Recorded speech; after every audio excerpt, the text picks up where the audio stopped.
무더위가 기승이던 2019년 8월, 60대 남성은 직장 후배인 내연녀와 자신의 아파트에서 함께 시간을 보내고 있었습니다. 그런데 갑자기 구토를 하며 의식을 잃은 여성. 하지만 남성은 내연녀를 그대로 방치한 채 잠이 드는데요. 그렇게 3시간이 흘러 내연녀를 밖으로 데리고 나온 남성은 이번에도 여성을 병원이 아닌 차량에 태운 채 4시간 넘게 방치합니다. 결국 여성은 의식을 잃은 지 7시간이 지나서야 응급실에 도착했지만 이미 숨을 거둔 상태였습니다. 검찰은 구호 조치를 하지 않은 남성에게 살인의 미필적 고의를 물어 기소했지만 이 사안을 바라보는 1심과 2심의 판결은 엇갈렸습니다. 치열한 법정 공방을 불러일으킨 7시간의 미스터리. 과연 진실은 무엇이었을까요? 자, 저희가 2년 전에 1심 당시 이 사건 내용을 전해드린 적이 있습니다. 기억이 나는데 어제 항소심 결과가 나오면서 이 사건이 또 한 번 확 새로운 국면을 맞았습니다. 자, 일단 기억을 못 하실 수 있으니까 일단 사건 내용부터 좀 짚어보죠. 네, 지난 2019년 8월이었는데요. 일단 이 여성의 남편이 아내가 퇴근을 했는데 귀가를 안 하니까 새벽 내내 전화를 걸었습니다. 그런데 내내 전화를 안 받다가 아침이 돼서야 이 통화가 연결이 됐는데 그 전화를 받은 사람이 아내가 아니라 응급실 의사였습니다. 이 아내가 사망한 채로 병원에 있다 이런 사실을 뒤늦게 남편이 알게 된 겁니다. 이 아내의 사인은 비외상성 뇌출혈로 타살의 흔적은 없었는데요. 이 당시 여성을 병원에 데리고 온 인물이 바로 이 여성의 직장 상사인 국토연구원 전 부원장이었습니다. 하하. 이 부원장은 병원에서 이 부하 직원이랑 만나서 회사 일을 한 뒤에 헤어졌는데 다음 날 새벽에 전화를 해도 받질 않아서 찾아가 보니까 직장 주차장에 쓰러진 채로 차 안에 있었다. 처음엔 이렇게 얘기를 했습니다. 자, 그런데 경찰이 조사를 해봤더니 이 국토연구원 부원장 이 여성을 우연히 발견했어요. 다 거짓이었습니다. 모두 거짓말이었습니다. 사실 이 여성하고 이 원장의 관계는 불륜 관계였어요.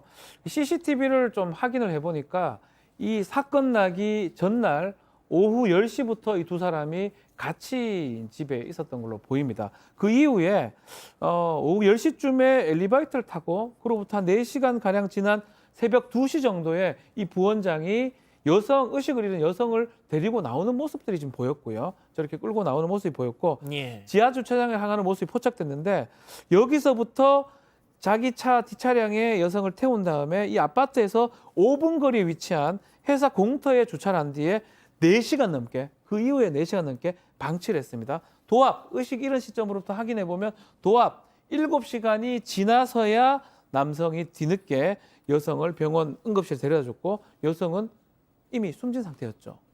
아니, 여성이 쓰러졌어요. 자기랑 같이 바람을 피는 여성이 쓰러졌어요. 자, 그런데 들으신 것처럼 7시간 가까이 그냥 방치를 하다가 병원 응급실을 그제서야 갔는데 사망했다. 야, 이거 좀 뭐... 자, 팀장님. 그 사람 경찰에서 진술한 내용은 뭐였습니까? 그렇습니다. 부원장이 피고의 진술에 의하면은 10시에 올랐지 않습니까? 11시경에 이제 일상적인 대화를 나눴다고 주장하고 있습니다. 일상적인 대화를 하다가 여성이 몸을 가누지 못하고 비틀거리면서 토하기 시작한 거예요. 그래서 여성을 이제 눕혀놓은 다음에 자기는 화장실에 가서 청소를 했다고 합니다. 물론 이제 토한 거를 치웠다는 말인데 청소하고 나와 보니까 그 여성이 코를 쿨쿨 골면서 잠을 자는 것 같아가지고 조금 지나면 깨겠지. 자기도 잠을 청했다고 하는데 3시간 동안 이게 방치한 거예요. 쉽게 얘기해서. 그러면 만약에 여성이 토했다 그러면은 자기가 아끼는 여성이면은 119에 신고했어야 되는데 안 하고 잠자는 걸로 해서 자기도 잠잤다. 이렇게 좀 말도 안 되는 변명을 하고 있는 거죠.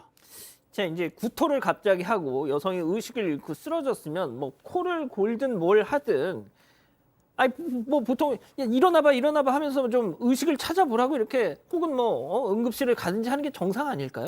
뭐 모든 사람이 갖고 있는 기본적인 상식이라는 거 있죠. 사람이 쓰러지면 제일 먼저 하는 거 119 신고해야 되는데 119 신고하고 그 집까지 거리가 1.4km, 약 5분밖에 걸리지 않는 거리면 당연히 신고했으면 병원으로 바로 갔으면 이 피해 여성이 유명을 달리하지 않을 수 있는 가능성도 분명히 있었는 건데 그걸 하지 않는 거예요. 그리고 지금 이 부원장의 행태가 정말 좀 나쁘다고 말할 수밖에 없는 게 아까 제가 의식을 잃은 그 차 안에서 부원장이 알리바이를 확인하기 위해서 이 여성에게 2통의 전화를 합니다. 그럼 부재중 전화가 남아 있을 거 아니에요. 그러니까 살아있는 듯한 모습을 만들 뿐만 아니라 아하. 국토연구원 주차장에 도착해서 예. 이 여성이 살아있는 것처럼 사진 촬영을 하고 있다. 사진 촬영까지 했다는 거예요. 그러니까 이 부원장과 이 여성과는 전혀 관계없는 사이로 만드는 그런 어떤 모습을 보였을 뿐만 아니라 아까 제가 말씀드린 바와 같이 7시간 만에 병원으로 데리고 가고 병원에 데리고 가고 난 다음에 이렇게 이야기하는 거예요. 아까 앵커가 제일 처음에 말씀했죠. 나 우연하게 사무실에서 이 사람 발견했어요. 사무실에 발견해서 제가 지금 데리고 왔어요. 이렇게 거짓말을 하는 상황. 법원에서 무엇을 지적하고 있는가 하면 사람이 쓰러졌으면 그 사람을 병원으로 가야 되는데 자동차 안에 그 판례 문구 그냥 되로 조금 말씀을 드리겠습니다. 짐짝처럼 던져놓았다. 이거는 비난 가능성이 매우 높은 행동이다라고 지적했습니다. 자, 그런데 경찰이 처음에 이걸 수사를 하면서 불구속 기소 의견으로 검찰로 송치를 했어요. 자, 그런데 검사가 1년 동안 보강 수사를 해서 결국 구속 기소를 했습니다. 자, 그래서 1심 재판이 열렸는데 또 이게 정말 황당합니다. 네, 1심 재판부는 좀 다르게 봤습니다. 구호조처를 제때 하지 않은 것과 여성의 사망 사이의 인과관계를 인정하지 않은 건데요. 일단 이 남성이 여성을 아파트에서 데리고 나온 게 2시쯤이었습니다. 그런데 그때는 이미 여성이 사망을 했거나 혹은 사망 직전의 상황이었기 때문에 이 당시에 병원에 갔더라도 의학적으로 소생이 이미 불가능했다. 이렇게 판단을 한 겁니다. 또 이어서 그러면 그 여성이 쓰러졌을 때는 이 남성이 조처를 할 수 있지 않았냐 이런 지적이 있을 수 있는데 여기에 대해서는요. 여성이 집안에서 구토한 뒤 의식을 잃고 코를 골았다 이런 남성의 진술로 밀어볼 때 잠들었다고 생각하고 상태가 위중하다는 판단을 못했을 가능성이 있다. 이렇게 얘기를 했습니다. 그러니까 이 의식 잃은 여성에 대해서 구호조처를 제대로 안 한 건 비난받아 마땅하긴 하지만 그렇다고 해서 그 구호조처 안 한 행위와 여성의 사망관 인과관계를 인정할 만한 증거가 부족하다라면서 무죄를 선고했습니다. 자, 1심에서 무죄가 나왔습니다. 보신 것처럼. 예? 지금 당장 우리 가족 여러분들 여기까지만 들어도 아이고 알리바이를 막 그거 만들려고 막 사진 막 찍고 부재중 전화 남겨놓고 딱 의심스러운데도 어쨌든 무죄 나왔습니다. 자, 검찰은 바로 항소를 했고요. 바로 어제였습니다. 치열한 이 법정 공방 끝에 1년여 만에 항소심 선고, 2심 선고가 있었는데요. 체크포인트 짚어보죠.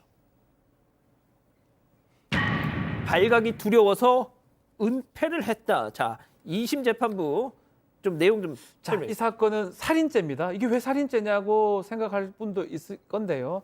살인죄는 자기 뭘 함으로써 살인도 할 수 있지만 구조를 안 함으로써 내버려 두면서 살인이 가능합니다. 부작위에 의한 살인죄가 가능한 거죠.